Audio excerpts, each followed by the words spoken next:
Okay, so we're gonna show you some pictures and some more information about her now.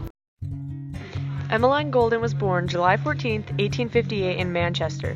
She was born into a family of pro-suffrage, and the Goldens were very politically active.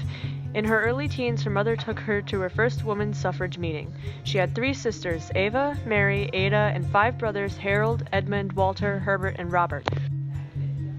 In 1878, she married Richard Pankhurst, a lawyer, barrister, and supporter of the women's suffrage movement.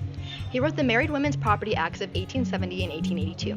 He established the National Society for Women's Suffrage, or the NSWS, and drafted the Women's Disabilities Removal Act. He and Emmeline together formed the Women's Franchise League in 1889. They had 5 children: Christabel, Sylvia, Adela, Frances Henry, and Henry Francis. Yes, you heard correctly. Henry Francis and Frances Henry. This isn't a quirky name for a cheesy 90s sitcom. They are the names of 2 children of some pretty astonishing people. His sudden death on July 5th of 1898 from stomach ulcers was a great shock to Emmeline and their children, being that he was just 64. Fun fact, Emmeline was 24 years younger than Richard when they were wed, he being 44 and she being 20.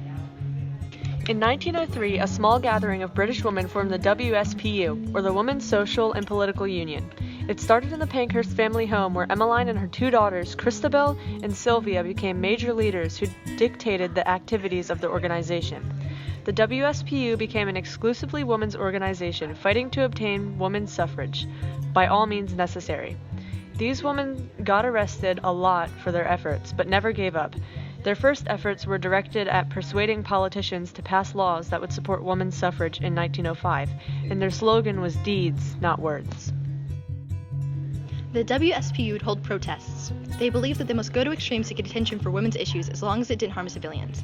They used militant tactics and gathered in large crowds, lobbied, destroyed property through arson and window smashing, and created chants and signature colors all in the name of suffrage, much to the disapproval of the British government, leading to the arrest of many protesters.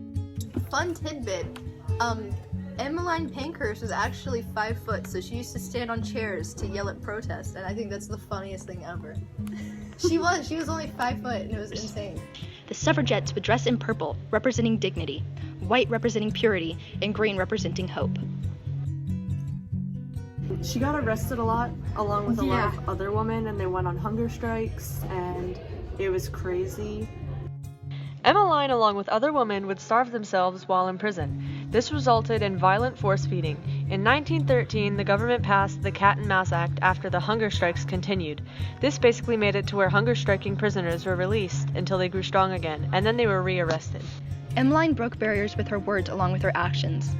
She would ensure that she was heard and seen by all, and that they would listen. She knew what needed to be said, and she was unafraid to say it. The British government began to urge women and the WSPU, which was primarily led by Christabel Pankhurst at the time, to help contribute in the war. They were urged to either join the industry production or volunteer. Many females followed this, and the WSPU was no longer drawing in public's attention because they were complying the needs of society. All of her efforts led to the Representation of the People's Act, which gave women over the age of 30 the right to vote, and eventually equal voting rights for all women over 21. Do you hear that? That's the sound of a barrier wall crumbling to the ground. Emmeline passed June 14th of 1928. She left a legacy and paved the way for future strong, unbreakable women. Her daughters carried on her legacy. From all the women that can now use their voices because of the Pankhurst family, thank you.